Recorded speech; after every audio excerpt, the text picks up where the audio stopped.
আমি জানতাম তুই আমার শর্তে রাজি হবি না। চল শালি। আগামীকালকে তোমাদের বিবাহ বার্ষিকী, এই বিষয়টা আমাকে ক্লিয়ার করবো না? চলো চলো তাড়াতাড়ি। দাঁড়াও, কি হলো? আমার সবসময় খেয়াল রাখবা তো? রাখবে, চলো।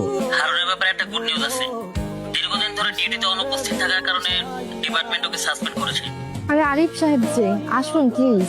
আসতে বললেও আসবো, না বললেও আসবো। শুধু শুধু নিজের ব্রেনকে এত কষ্ট দিবেন না, তাতে আমার কষ্ট। আসতে কোনো অসুবিধা হয় নাই তো? তোমাকে আবার দেখতে পাবো তা কল্পনাও করিনি। তুই শুধু ওকে ডেকে এনে দে, যা করার আমি করতেছি। ও আজকে আমাকে নিতে আসবে কখন আর কোথা থেকে নিবে? রাত 1টায় আমার বাসার থেকে। কিরে তুই? হ্যাঁ আমি। তোর পাশে আজ কেউ নাই। তুমি কি আমাকে মনে করতে পারতেছো না? আমি তোমার স্বামী, তুমি আমার স্ত্রী। আমাদের কত সুন্দর একটা সংসার ছিল, আমাদের একটা ফুটফুটে বাচ্চা ছিল। আয়রা, তোমার কি কারো কথাই মনে নাই?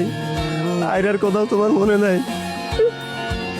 আমরা কত সুখে শান্তিতে ছিলাম, হঠাৎ একটা ঝড়ে আমাদের এই অবস্থা। তোমার কি কিছুই মনে নাই?